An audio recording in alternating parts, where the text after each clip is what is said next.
नमस्कार, हमारे IGNOU audio books channel पर आपका स्वागत है।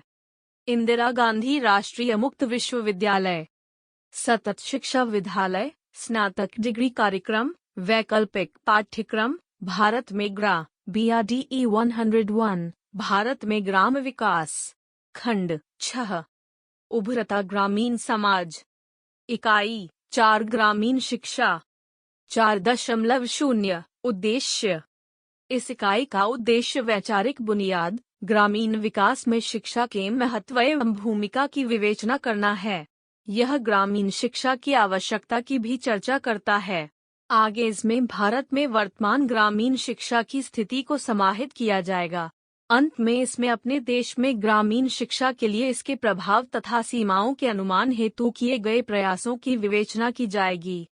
इस इकाई के अंत तक आप समझने के लिए सक्षम होंगे।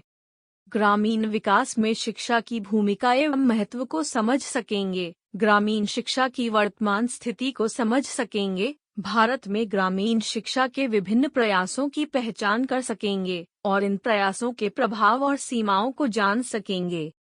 4.1 प्रस्तावना। आप पूर्व की इकाई में भारत में ग्रामीण मृत्यु एवं जन्म दर की स्थिति तथा अपने देश में स्वास्थ्य देखभाल व्यवस्था तथा स्थिति में सुधार हेतु कार्यक्रमों एवं नीतियों के साथ स्वयं परिचित हुए होंगे। इस इकाई में हम उभरते ग्रामीण समाज में ग्रामीण विकास के एक अन्य महत्वपूर्ण घटक ग्रामीण शिक्षा के साथ आपको परिचित कराएंगे। चलिए अब ग्रामीण विकास में शिक्षा की भूमिका एवं महत्व पर ध्यान केंद्रित करते हैं। 4.2 शिक्षा एवं ग्रामीण विकास। जबकि ग्रामीण विकास का प्रत्येक पहलू ध्यान देने लायक है, यहाँ निरंतर जागरूकता के कारण शिक्षा ने केंद्रीय स्थान बना लिया है, जबकि ग्रामीण विकास के समाधान करने वाले अन्य आयाम उसके आसपास हैं। इसीलिए शिक्षा सभी स्वरूपों में तथा विभिन्न स्तरों पर लोगों को कौशल एवं ज्ञान के साथ लैस करने के साधन के रूप में उनके गुणों को फैलाना तथा उनकी क्षमताओं में वृद्धि करना ग्रामीण विकास की कार्यसूची का मुख्य तत्व होना चाहिए। ग्रामीण शिक्षा व्यवस्था के सभी प्रमुख घटकों प्राथमिक शिक्षा से लेकर साक्षरता तक तथा व्यावसायिक शिक्षा एवं तकनीकी दक्षता विकास ग्रामीण विकास कार्यसूची के लिए प्रासंगिक तथा उत्तरदायी बन गया है। भारत तथा अन्य विकासशील देशों में एक लंबे समय के लिए ग्रामीण शिक्षा पर्याप्त रूप से असंबद्ध हो चुकी है। अब इसी क्रम में 21वीं सदी में सभी के लिए शिक्षा प्राप्त कराने की दृष्टि से रखी गई ग्रामीण जनसंख्या की शिक्षा की दुखद स्थिति पर विशेष ध्यान देने की आवश्यकता है। यह सच है कि यह स्थूलकाय असमानता संपूर्ण विश्व भर में बनी हुई, लेकिन ग्रामीण क्षेत्रों विशेषकर विकासशील एवं विकसित देश अनदेखापन उद्यमिता एवं क्षतिग्रस्तता का शिकार बहुतायत हो रहे हैं। शैक्षणिक पिछड़ापन स्वयं की उत्पादकता एवं सृजनात्मक जीवन को अभाव बोध के अंतर्गत जीने के लिए बाध्य करता है। सभी मानव जीव एक पुराने विचार को समान रूप से सृजन करते हैं, फिर भी कोई व्यक्ति इन स्थितियों में जीना नहीं चाहता जो 1948 में अंतर्राष्ट्रीय समुदाय द्वारा अपनाने के बाद मानवाधिकार के सार्वभौमिक घोषणा पत्र द्वारा उसकी संपूर्ण मानवीय क्षमता के अनुमान के रास्ते से होकर आई है। यह सापेक्षिक रूप से उसके सहयोग एवं पूर्ण रूप से शामिल एक नवीन विचार है। यह बच्चे के घर की स्थिति, लिंग, धार्मिक संबद्धता, राष्ट्रीयता तथा सामाजिकता की उत्पत्ति की परवाह न करते हुए सभी बच्चों के लिए शिक्षा के अधिकार को शामिल करता है। यह हमारे समय की प्राथमिक तथा महानतम है। ग्रामीण लोगों में शिक्षा ऊर्जा एवं सृजनात्मकता के आभास में अत्यंत महत्वपूर्ण भूमिका अदा करती है, ताकि विश्व में चारों तरफ दृष्टिगत चुनौतियों का सामना करने हेतु सक्षम बना सकें। यह वृहद स्तर पर देखा गया है कि ग्रामीण लोग व्यक्तिगत बुद्धिमत्ता तथा सामूहिक अनुभव के धनी होते हैं। क्या वे सृजनात्मक लक्ष्य के साथ अपने विकास के अवसर की आवश्यकता महसूस करते हैं? ग्रामीण शिक्षा एवं प्रशिक्षण ग्रामीण निर्धनता को कम करने एवं ग्रामीण संपन्नता को बढ़ाने हेतु दो बहुत शक्तिशाली हथियार हैं। ग्रामीण विकास भारत सहित विकासशील देशों में एक मुख्य विकासात्मक चुनौती है। शिक्षा इस दिशा में निर्णायक भूमिका अदा करती है। फिर भी यहाँ एकता, सहयोग तथा ग्रामीण शिक्षा एवं ग्रामीण विकास जुड़ाव के मध्य गंभीर कमी है। वास्तव में विकासशील देशों का विकास एवं आधुनिकीकरण को ग्रामीण शिक्षा के मुद्दों तथा पर्याप्त रूप से निहित समस्याओं को दृष्टिगत किए बिना प्राप्त नहीं किया जा सकता है। ऐसा करने के लिए कुछ आवश्यक क्रियाओं को जोड़ना होगा। राष्ट्रीय विकास की सूची में एक मुख्य घटक के रूप में ग्रामीण विकास के लिए शिक्षा को स्थान मिलना चाहिए। ग्रामीण विकास के लिए ग्रामीण शिक्षा के प्रति व्यवस्थित एवं कभी विकसित उपागम को अपनाना चाहिए। ग्रामीण शिक्षा के लिए पर्याप्त संसाधनों का आवंटन करना। ग्रामीण विकास के लिए शैक्षणिक उपागमों को विकसित करने में नवीन स्टॉक होल्डरों को सम्मिलित तथा आमंत्रित करना। लोगों के प्रभावकारी लामबंदी तथा नेताओं के स्तर की सकारात्मक सहायता सफलता की एक कुंजी है। केंद्रीकरण के प्रति रुझान जो विकासात्मक निर्णयों को लाती तथा ग्रामीण क्षेत्रों के नजदीक संसाधनों को लाने हेतु बढ़ावा देती है। 4.3 ग्रामीण शिक्षा की वर्तमान स्थिति। यह एक उचित समय है। 21वीं सदी पहला दशक ग्रामीण शिक्षा के क्षेत्र में प्रचलित स्थिति का सर्वेक्षण करना चाहिए, जबकि ग्रामीण विकास का प्रत्येक पहलू अविभाजित पूरी तरह से की गई जांच तथा स्थिति के समीप है। यहाँ ग्रामीण शिक्षा के प्रति जागरूकता में हो रही वृद्धि इस सभी के केंद्र के रूप में है। इस कारण यहाँ 1990 से ही भारत सहित अधिकतर विकासशील देशों में उपेक्षित बेसिक शिक्षा के मुद्दों के ग्रामीण आयाम के बारे में बढ़ा चढ़ाकर नहीं कहा जा रहा है। उदाहरण स्वरूप प्राथमिक स्कूल 1995 का यूनेस्को एवं यूनिसेफ सर्वेक्षण में पाया गया कि सापेक्षिक रूप से ग्रामीण स्कूलों में विद्यार्थियों की उपस्थिति न्यूनतम है। पूरे शैक्षणिक वर्ष में 50-60% औसतन है। लड़कियों, महिलाओं तथा निश्चित नृजातीय अल्पसंख्यकों का सुदूरवर्ती क्षेत्रों में शैक्षणिक कार्यक्रमों में कभी कभी सहभागिता करना भी कठिन है। ग्रेड 1 में छोड़ने की दर बहुत उच्च 50, ग्रेड 2 15 तथा ग्रेड 3 से 5 तक 6-7 है। अधिकतम गांव के शिक्षक शिक्षण के अतिरिक्त द्वितीयक नौकरी करने के रूप में प्रवीण है तथा लगभग 25-30% वास्तविक रूप में किसी भी एक दिन आते हैं। वे प्रायः गैर शैक्षणिक प्रकार्य जैसे राष्ट्रीय जनगणना के आंकड़े इकट्ठा कराने, घरेलू सर्वेक्षण, चुनाव की ड्यूटी तथा ठीक उसी समय स्थानीय चुने गए गांव के नेता तथा राजनीतिज्ञों के साथ अनाधिकारिक रूप से सहयोगी के रूप कार्य करते रहते हैं। वे बड़ी कठिनता से पाठ्य सामग्री को तैयार करने हेतु समय निकाल पाते हैं, यहाँ तक कि प्रशिक्षित शिक्षक पाठ्य पुस्तक से पढ़कर शिक्षण करने के अलावा अन्य किसी विधि का प्रयोग नहीं करते हैं। बिना फर्नीचर तथा अन्य सुविधाओं के स्कूल के भवन प्रायः खराब स्थिति में है। अधिकतर स्कूल संस्था के निर्धारित दिनों की संख्या के अनुसार बहुत कम ही खुलते हैं। जिला पर्यवेक्षक द्वारा दौरा बहुत कम किया जाता है। स्कूल गांव से दूर एकांत स्थान पर बनाए जाते हैं। यहाँ भवन के शुरुआती निर्माण के अलावा स्कूल के बेहतरी में किसी प्रकार की सामुदायिक सहभागिता कठिन है। यहाँ ग्रामीण प्राथमिक स्कूलों तथा प्रौढ़ शिक्षण हेतु न्यूनतम बजट होता है। इस भीड़भाड़ के परिदृश्य में चांदनी रेखा है। प्रौढ़ शिक्षा केंद्रों एवं स्कूलों का पूरा शारीरिक अस्तित्व तथा अन्य विकासपरक गतिविधियों के लिए ग्रामीण क्षेत्रों में व्यक्तिगत रूप से ही प्रयोग होता है। 1947 में स्वतंत्रता के बाद 1960 से 1985 तक का समय ग्रामीण शिक्षा में शुरुआती विकास का साक्षी है। नवीन सूचना एवं संचार प्रौद्योगिकी का प्रभाव भी इस साहसिक परिवेश में सहयोग दिया है। उदाहरण के लिए ऑल इंडिया रेडियो एवं दूरदर्शन के बहुत सारे कार्यक्रम कृषि, स्वास्थ्य, परिवार नियोजन, माँ एवं बच्चा की देखभाल, प्रौढ़ साक्षरता तथा अन्य में पूर्ववर्ती शिक्षा को देने हेतु ग्रामीण लोगों के लिए वृहद रूप से प्रसारित होता है। अंतरिक्ष प्रयोग केंद्र अहमदाबाद द्वारा बिहार, राजस्थान, मध्य प्रदेश, कर्नाटक, आंध्र प्रदेश तथा ओडिशा के चयनित जनपदों में स्वास्थ्य एवं पोषण, माँ एवं बच्चों की देखभाल, कृषि, प्रौढ़ शिक्षा तथा प्राथमिक शिक्षा के क्षेत्र में ज्ञान हेतु निर्देश हेतु 1976 में सैटेलाइट इंस्ट्रक्शनल दूरदर्शन प्रयोग शुरू किया गया, जो 1981 में साइट निरंतरता कार्यक्रम तथा बाद में दूरदर्शन पर दे दिया गया। विश्व में अपने प्रकार का यह एक वृहद ग्रामीण इंस्ट्रक्शनल टेलीविजन कार्यक्रम था। यह भारत सरकार के पूर्ण समर्थन से व्यक्तिगत समर्पण द्वारा दो तरीके से संचार, लक्ष्य दर्शकों एवं टेलीविजन कार्यक्रमों के टीम के बीच के माध्यम द्वारा जिस तरह से कार्यक्रमों हेतु मात्रा में बहुत ज्यादा एवं ध्यानपूर्वक पूर्ण रूप से अनुसंधान के एक माध्यम से निवेश में हमेशा अद्भुत था। हालांकि विचारणीय प्रगति विशेष रूप से ग्रामीण क्षेत्रों में 1990 से शैक्षणिक अवसरों का प्रावधान हो चुका है। ग्रामीण शिक्षा में बहुत सारे मुद्दों तथा बहुत सारी समस्याओं का सामना करना पड़ा है तथा उनके समाधान भी हुए हैं। घटती असाक्षरता 1990 के आंकड़ों द्वारा संपूर्ण विश्व में अनुमानित रूप से 948 मिलियन प्रौढ़ अशिक्षित है। बहुसंख्यक लोग विश्व के ग्रामीण क्षेत्रों में रहते हैं। 2000 के आंकड़ों द्वारा अशिक्षितों की संपूर्ण संख्या गिरकर 880 मिलियन के पास हो गई।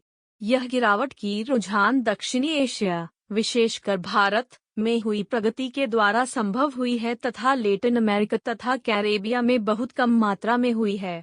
लेकिन यह विकासशील विश्व का भाग है। यहाँ पर 1990 की तुलना में आज बहुत अधिक अशिक्षित है। हालांकि प्रतिशत में महिला विश्व की अशिक्षितों में लगभग 2/3 के आसपास बनी हुई है। दक्षिणी अफ्रीका में साक्षरता की स्थिति में सुधार होकर 1990 में 32% से 2000 में 40% तथा सहारा अफ्रीकियों में 1990 में 41% से 2008 में 54% हो गई है। गैर साक्षरता का भूगोल। इन 9 देशों भारत, जिसमें तीसरा हिस्सा समायोजित होता है, चीन, Pakistan, Bangladesh, Nigeria, Indonesia, Brazil, Egypt तथा मेक्सिको में विश्व के लगभग 3/4 अशिक्षित निवास करते हैं।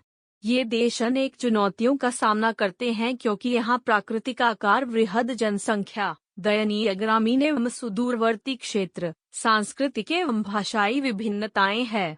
इन देशों की जन्मजात आर्थिक क्षमताएं तथा इनका चतुर्दिक विकास के पथ पर बढ़ने हेतु वर्तमान आशावादी दृष्टिकोण इन चुनौतियों से निपटता है। लिंग असमानता। ग्रामीण क्षेत्रों में महिला शिक्षा की प्रमुख शिकार हैं। आज विश्व में 3 ग्रामीण महिलाओं में 1 पढ़ नहीं सकती तथा 5 ग्रामीण पुरुषों की तुलना में केवल 1 महिला लिख सकती है। जबकि प्रत्याशा है कि प्रौढ़ साक्षरता दर वर्ष 2015 तक 85% पुरुष, 72% स्त्री बढ़ जाएगी। महिला शिक्षा का नुकसान यह है कि सामान्य शैक्षणिक प्रगति में ग्रामीण क्षेत्र के एक अंग के रूप में शामिल नहीं हो पाएगी, जब तक कि विश्व समुदाय के लोगों का ध्यान विशेष रूप से ग्रामीण साक्षरता पर केंद्रित नहीं होगा। विशेषतया विश्व के उन क्षेत्रों में जहां वृहद संख्या ग्रामीण समुदाय के लोग गरीबी, भूखमरी, बीमारी, कुपोषण तथा शिक्षा में जीवन जी रहे हैं, उनके हेतु एक बहुत विशेष प्रयास करने की आवश्यकता है। शीघ्र बचपन देखभाल एवं शिक्षा। शीघ्र बचपन देखभाल एवं शिक्षा बच्चे के लिए प्राथमिक शिक्षा की तैयारी में कठिन भूमिका का निर्वहन करती है। यह ग्रामीण संदर्भ में घर एवं परिवार के खराब वातावरण के हानि की क्षतिपूर्ति के लिए विशेष रूप से महत्वपूर्ण है। स्कूल के पूर्व का शिक्षण जमीनी सतह के स्तर की आवश्यकताओं के प्रदाता के रूप में बड़ा ही ध्यानपूर्वक उन्मुखन तथा प्रशिक्षण देता है। यहाँ भावुकता तथा प्रेरणा हेतु विशेष ध्यान की देखभाल करने की आवश्यकता हेतु सीखने, शिक्षण करने की सामग्री अदा करनी होगी। ऐसे कार्यक्रम के स्वास्थ्य एवं पोषण घटकों की अच्छी तरह देखभाल करनी होगी तथा अंतिमत माता पिता के लिए परामर्श की आवश्यकता है ताकि माता पिता में दायित्व निर्वहन की दक्षता विकसित हो सके, जो कि उनमें अपर्याप्त एवं अवसर के अनुकूल नहीं है। 4.4 ग्रामीण शिक्षा के विभिन्न प्रयास। 1948 के मानव अधिकार का सार्वभौमिक घोषणा पत्र में शिक्षा के अधिकार को सम्मिलित कर एक वैश्विक जागरूकता के निर्माण में एक मील का पत्थर है। उसमें मूलभूत मानवता को संरक्षित करने के क्रम में प्रत्येक व्यक्ति को अपनी मूल स्थिति पर रहने का अधिकार है। संयुक्त राष्ट्र विकास कार्यक्रम यूनिसेफ तथा यूनेस्को शैक्षणिक अवसर की गुणवत्ता के प्रति विश्व को संवेदनशील बनाने में सम्माननीय भूमिका अदा करता है। 2 प्रभावकारी शैक्षणिक नीति का ढांचा फेयर प्रतिवेदन तथा डेलर प्रतिवेदन पिछले 30 वर्षों से यूनेस्को द्वारा संचालित की गई है। इस प्रकार संवेदनशीलता हेतु सतही स्तर पर सफाई की व्यवस्था भी प्रदान की गई। जोमटियन सम्मेलन, थाईलैंड 5-9 मार्च 1990 में अंतर्राष्ट्रीय समुदाय स्वयं को स्थापित कर विश्व के सभी लोगों के लिए प्राथमिक शिक्षा प्रदान करना विलक्षण रूप से महान चुनौती का सामना तथा नाटकीय ढंग से गैर साक्षरता को कम कर सका है। सभी के लिए शिक्षा पर विश्व घोषणा पत्र में अपनाते हुए सम्मेलन में पूर्ण रूप से साक्षर समाज के लिए कार्य करने तथा सीखने के अवसरों को व्यय करने के माध्यम से अपने लोगों को प्राथमिक रूप से सीखने की आवश्यकता को पूरा करने हेतु दृढ़ संकल्प तथा सीखने के अधिकार हेतु अग्रिम रहा। हालांकि इसमें यहाँ पर ग्रामीण शिक्षा की विशेषता का पर्याप्त रूप से उल्लेख नहीं है। विश्व शिक्षा फोरम (वेफ) अप्रैल 2000 में डकार में हुआ, जिसमें सभी के लिए उद्देश्य को आगे बढ़ाते हुए पूर्व के दशक के दौरान राष्ट्रीय प्रयास की प्रगति के मूल्यांकन हेतु एक वैश्विक प्रयास मील का पत्थर की तरह है। फिर भी ग्रामीण आयाम एक अलग श्रेणी के रूप में प्रतिबिंबित नहीं हो पाया। ग्रामीण शिक्षा पर वैश्विक प्रयास द्वारा विशिष्ट रूप से दिलचस्पी रखने हेतु चिंतित करना दृष्टिगत नहीं होता है। उच्च ग्रामीण जनसंख्या के कारण स्कूल से बाहर बच्चे की संख्या उच्चतम, निम्न पंजीकरण दर तथा लिंग भेद की कमी में धीमी प्रगति दिखाई देती है। हालांकि बहुत सारे विकासशील विश्व के देशों में ग्रामीण शिक्षा में पूर्व से प्रभुत्वशाली है। शिक्षा नगरीय बच्चों के पक्ष में प्रायः सीख देती है। बुर्किना फासो तथा नाइजर गंभीर मामला है, जहां प्राथमिक विद्यालयों की उपस्थिति 40% के आसपास के साथ ग्रामीण क्षेत्रों में नगरीय क्षेत्रों की अपेक्षा निम्न है। भारत में शिक्षा के लिए शिक्षा नीति 1986, जो 1992 में आई थी तथा जिसमें जोर दिया गया था आसानी से उपलब्धता, पहुंच तथा प्रवेश 14 वर्ष की उम्र तक बच्चों को वहीं रोके रखना, गुणात्मक शिक्षा। इसका दबाव था कि शिक्षा को सामाजिक रूप से प्रासंगिक बनाया जाए, क्षेत्रीय संतुलन में सुधार किया जाए, महिला को सशक्त किया जाए तथा वंचित तथा अल्पसंख्यकों को उचित स्थान देने हेतु सकारात्मक हस्तक्षेप आवश्यक किया जाए। 14 वर्ष तक आयु के सभी बच्चों के लिए निःशुल्क एवं अनिवार्य शिक्षा अब भारत में संवैधानिक संकल्प है। भारत सरकार द्वारा इस लक्ष्य को प्राप्त करने के लिए अनेक कार्यक्रम संचालित किए जा रहे हैं।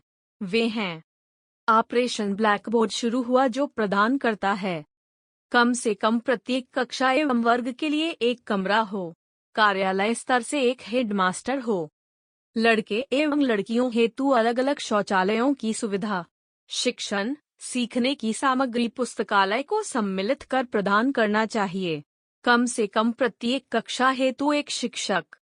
प्रत्येक जनपद में नवोदय विद्यालय की योजना सह शिक्षा आवासीय विद्यालय के रूप में शुरू हुई। मेधावी ग्रामीण बच्चों को उनके परिवारों की सामाजिक आर्थिक स्थिति को बिना देखे हुए उनके चतुर्दिक विकास हेतु अत्याधुनिक तकनीकी सुविधाओं के साथ अच्छी गुणवत्ता वाली आधुनिक शिक्षा प्रदान करनी चाहिए। राष्ट्रीय साक्षरता मिशन (NLM) योजना प्रौढ़ शिक्षा के लिए शुरू की गई थी। स्वैच्छिक अभिकरण कठिन भूमिका का निर्वहन ही है। सर्व शिक्षा अभियान (सा) कार्यक्रम 2001 में शुरू हुआ था तथा प्रारंभिक शिक्षा के सार्वभौमीकरण के लक्ष्य को प्राप्त करने हेतु अपने आप में यह एक अद्यतन है। इसका उद्देश्य 2007 द्वारा सार्वभौमिक प्राथमिक शिक्षा तथा 2010 द्वारा सार्वभौमिक प्रारंभिक शिक्षा को प्राप्त करना है। बोध प्रश्न -1 नोट 1 ग्रामीण शिक्षा के विकास में सहायता के लिए अंतर्राष्ट्रीय मंचों द्वारा किए गए 3 शैक्षणिक प्रयासों की सूची बनाएं। 2 भारत की सरकार के प्रयास से 4 कार्यक्रमों की सूची बनाएं जो ग्रामीण शिक्षा को मजबूती देते हैं। आप सुन रहे ऑडियो लर्निंग को 4.5 इनका प्रभाव एवं सीमाएं। सरकार द्वारा किए प्रयासों तथा कार्यक्रमों, योजनाओं तथा केंद्र एवं राज्य सरकारों द्वारा शुरू की परियोजनाओं से 2005 से ग्रामीण शिक्षा में पर्याप्त सुधार हुआ है। यद्यपि यह एक लंबी यात्रा है तथा इसके द्वारा काफी दूरी तय की गई है। नीचे प्रगति की सीमाओं तथा कुछ विशिष्ट पैरामीटरों जिनका इस पर प्रभाव पड़ा है की विवेचना की जाएगी। ग्रामीण क्षेत्रों में विद्यालय देश में प्रारंभिक शिक्षा देने वाले कुल 10,37,813 विद्यालयों में लगभग 87% ग्रामीण क्षेत्रों में स्थित है।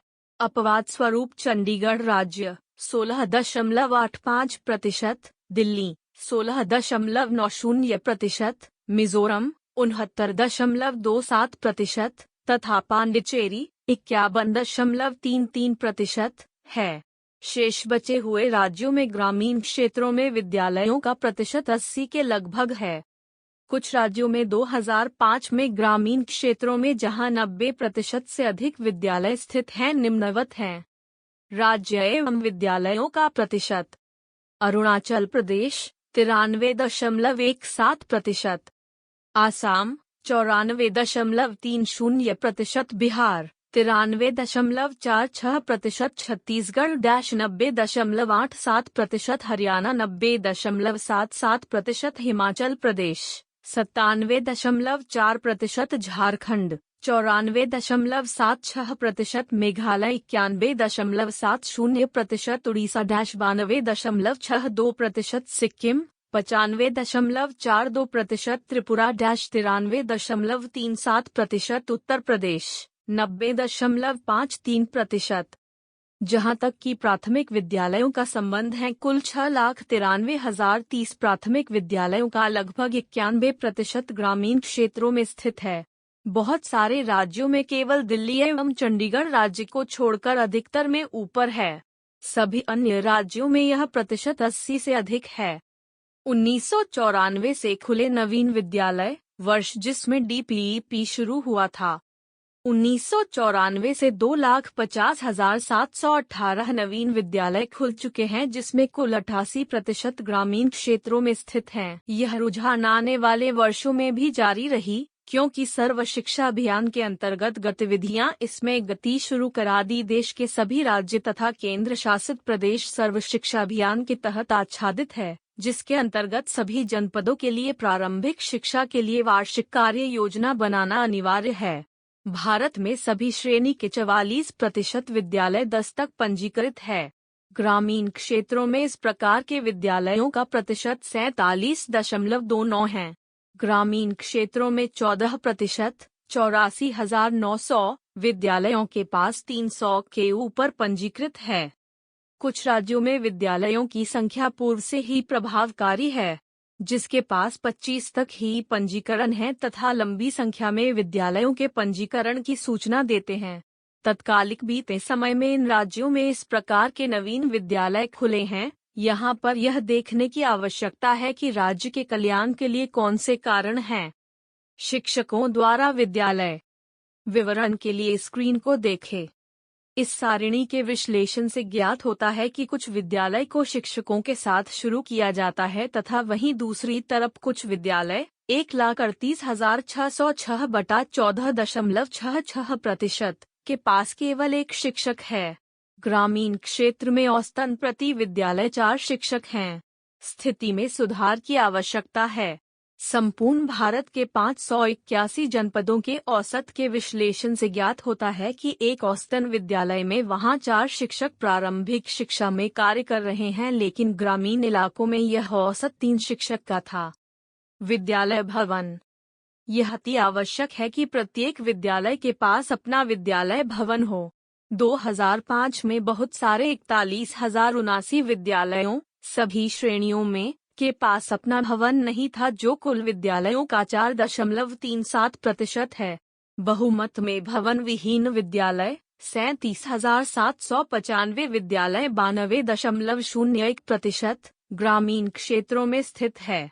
बहुमत में भवन विहीन विद्यालय 97.52% सरकार द्वारा संचालित विद्यालय हैं। ये बहुसंख्यक विद्यालय छत्तीसगढ़, मध्य प्रदेश, राजस्थान, आंध्र प्रदेश तथा बिहार में स्थित हैं। विद्यालय में शिक्षण कक्ष। सभी जनपदों में विद्यालय के प्रकार का औसत दर्शाता है कि बिना शिक्षण कक्ष 10.90% की अच्छी संख्या में विद्यालय मौजूद हैं, जबकि प्रत्येक विद्यालय के लिए पर्याप्त संख्या में निर्देशात्मक कक्ष एक अनिवार्य आवश्यकता है।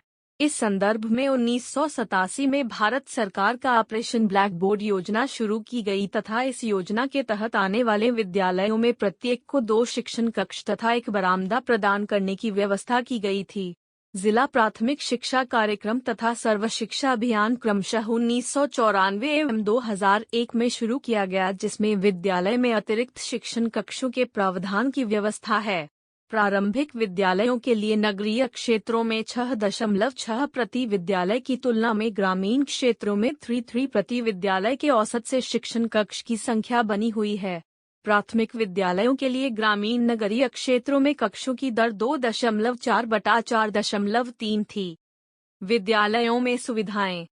विद्यालय के उपस्थित होने का कोई अर्थ नहीं है जब तक कि विद्यालयों के पास प्रभावशाली शिक्षण अध्ययन के अंतरण हेतु अनिवार्य न्यूनतम सुविधाएं न हो।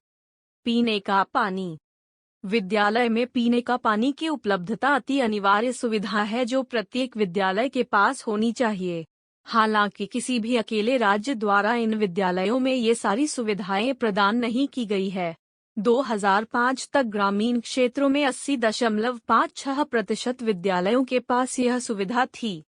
साधारण शौचालय एवं लड़कियों के लिए पृथक शौचालय।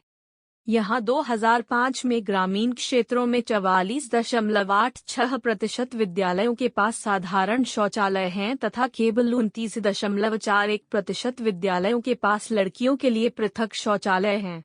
बिजली कनेक्शन। सभी विद्यालयों में केवल 28.37% विद्यालयों तथा ग्रामीण क्षेत्रों में 23.20% विद्यालयों के पास 2005 तक बिजली का कनेक्शन था। Black board. लगभग 81,617 विद्यालयों के पास ब्लैक बोर्ड नहीं है जो कुल विद्यालयों का 7.86% है, जबकि 2005 तक नगरीय क्षेत्रों में 8.55% विद्यालयों की तुलना में ग्रामीण क्षेत्रों में केवल 6.38% विद्यालय बिना ब्लैक बोर्ड के थे। Book bank. नगरीय 49.76% क्षेत्रों तथा ग्रामीण 43.12% क्षेत्रों में स्थित विद्यालयों में बुक बैंक की उपलब्धता में कोई बहुत अंतर नहीं पाया गया। खेल मैदान।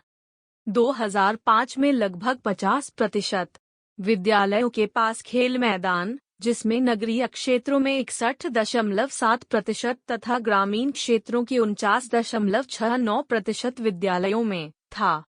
विद्यालय में संगणक, कंप्यूटर। सभी प्रकार के विद्यालयों के पास संगणक था। 2003-2005 के समय के दौरान विद्यालयों में संगणकों की संख्या में प्रभावकारी वृद्धि हुई है। फिर भी अन्य प्रकार के विद्यालयों की तुलना में प्राथमिक विद्यालयों के पास संगणक की सुविधा का प्रतिशत बहुत निम्न है। देश में प्रारंभिक शिक्षा दे रहे विद्यालयों में 93,008.99% से अधिक विद्यालयों के पास संगणक हैं। एक महत्वपूर्ण अंतर ध्यान देने योग्य है कि विद्यालयों के पास संगणक उपलब्धता का प्रतिशत ग्रामीण क्षेत्रों में 6.66 तथा नगरीय क्षेत्रों 26.41% है, जबकि कुल 93,249 विद्यालय हैं जिनके पास संगणक है। 63% 58,746 ग्रामीण क्षेत्रों में स्थित हैं तथा केवल 34,502 विद्यालय 37% नगरीय क्षेत्रों में है।